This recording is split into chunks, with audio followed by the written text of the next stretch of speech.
we have been together in arguments and on opposite sides of arguments in various communities around this whole question of environmental justice. How do we understand the challenges of environmental justice at the same time as dealing with this dimension of climate change? What's your perspective on that as an activist in the community? Well, it's important for me to kind of say to this youth that the environment is going to be the issue of your lifetime, without a doubt. And you know, the impact of global warming is what I think is most important is not down the road. The impact is taking effect on us right now. The increases of asthma and respiratory problems in our communities is really off the chart. It's at epidemic stages right now. When we talk about respiratory problems, students missing days from school, you can't learn when you don't feel well. Parents miss work because the children have to stay home.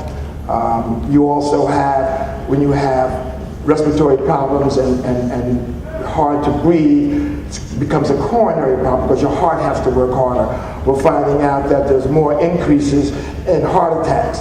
And environmental justice, Katrina might have been one of the greatest indicators of what environmental justice is, because you saw the people out there that didn't take care of the dams and dikes the way they were supposed to, because it was in communities of color and poor working people, and they simply just didn't do the work. So we suffer, and that's what's going on across the country right now. In our inner cities, our young people are suffering. Not only that, but we have the high incidence of the pollution and air problems. And especially when we talk about is like particulate matter, that's something that gets down into our lungs. A lot of the problems we don't like feel and see right at this moment because we're not coughing. We don't feel the immediate impact, but it's kind of cumulative effect. It's building up in our bodies. I'll give you a good example. Is from 9/11. People are now dying from the smoke that they inhaled at 9/11. So I'm talking about the impacts on us are right now. There are cities in New Jersey where it's literally a crime as to what is happening to the people in New Jersey. I had an opportunity to tour a number of communities of color up and down the East Coast.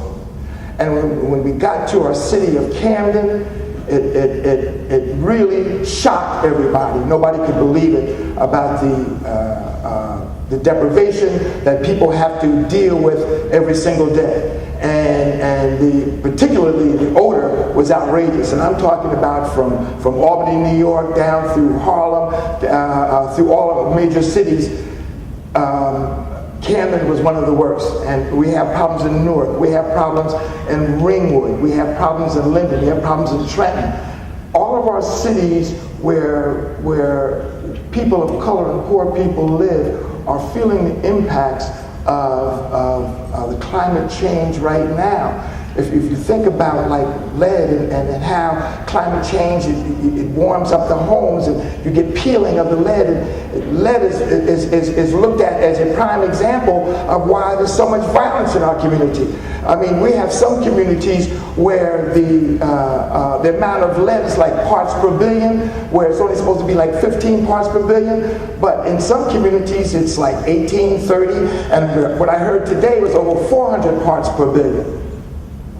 And when you have that, IQ levels go down. When you have that, tempers flare. When you have that, increases in violence. And we see that in our community. It's not all just social. It's the effect of all of these things in our lives. So, you know, you look at it, it's the environment. Okay, that's already there. It's man-made built items that man has built, but it's also the social conditions that we face.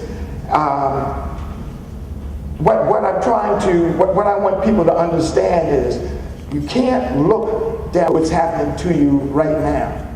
And unfortunately, in our community, we've kind of put those issues on the back shelf, thinking that the environment has something to do with someplace else.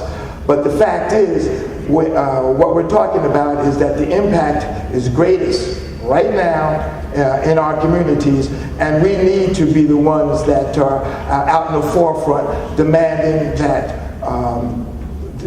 that there's changes in the way that this government, state governments, county, municipal governments handle environmental issues. Thank you, Ted.